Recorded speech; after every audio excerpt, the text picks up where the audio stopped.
Cemşitlik'te 35 milyon ariza verdiniz mi? Selerçilik proje. Verdik ya. Mama yok mu? Yok.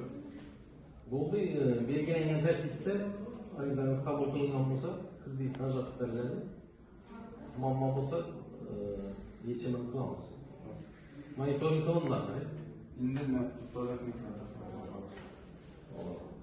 Met nezarına fengiz. 60 milyon çamaşırlık yönelişi boyunca kasım elledi? Zınakas. Zınakas elledi. Verdiğiniz bu ariza nasıl? Mama yok abi. Yok, razılaşıyorsun. Monitoring kılındı, mal bakış şaraitiniz var. Oldu mama olmasa kredi tezi vaktinde çıkartıp verirler. Hakikaten muafiyet olsa. 30 milyon nav yöneliş, çamaşırlık yöneliş sen kasım elledi? Tek düşme edersin. Ariza verdiğinizde monitoring kılındı.